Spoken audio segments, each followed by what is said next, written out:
Sam Stein reports in Huffington Post. The Obama administration received a stern letter from the American League of Lobbyists, firmly warning it to dispose of a draft executive order that would force federal contractors to disclose their donations. We've talked about this draft in the past. It would be an executive order basically saying that if you donate to a candidate, if you're a federal contractor, you cannot have secret donations to people. That's it. Somehow, these federal contractors think that, if people know who we're donating to, it's going to taint the process. What? Excuse me? You think that people sitting on these committees are not aware that you're donating to them? Of course they are. They just don't want public disclosure. People receiving the money know where it's coming from. Otherwise, you'd have anybody could give them money. They know where the money's coming from. They just don't want it to be publicly disclosed.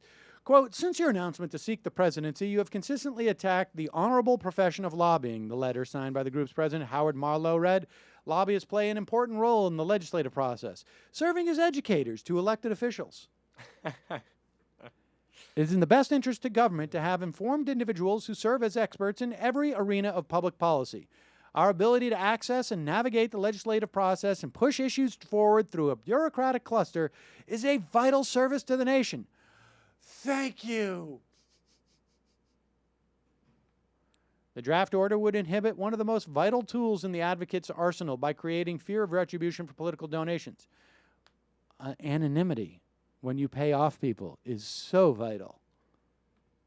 Making this kind of disclosure a part of the bidding process tarnishes a competition based on qualifications, adds an unneeded... I don't even know where to begin with this. I'm not convinced that the Obama administration didn't write this letter themselves, fabricate it, pay them. Hey, could you knock us for being against lobbyists? Just crazy. Meanwhile, another listener, who I shan't name, sends me a map from gapminder.org. And it is one which shows income per capita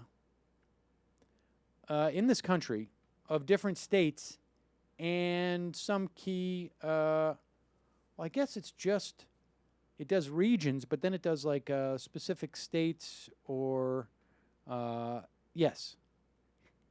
It does specific states. And there's one, as you go through the years, okay, it's one of those animated graphs. As you go through the years, there's one, we're starting, I guess I'm trying to figure out the camera, but we're starting from here. Everybody starts here. This is where the cluster is. If you go up like this, it's just a number of people there as it grows. And then if you go this direction, across laterally, it's how much income per person, inflation adjusted, grows. There's one little blip. Everything basically clusters around here and just grows like this, where the number of people increases. There's one blip that just sort of shoots out from the rest of the pack, where the income per person literally just pulls away as if everybody is, if it was a horse race, all the other horses would be dead, and one horse would be running,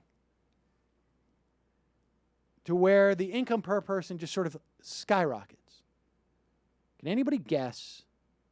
It's a trick question because it's states, but there's one place that's not a state. Washington, D.C.? Washington, D.C. just explodes with wealth after 1970. Explodes. Just races away. And that's because of all the lobbying that's going on there. And all that money and that horrible corruption. And, of course, if there was any transparency in the process, that would be a problem. It would remove one of their key tools in their arsenal, as it were.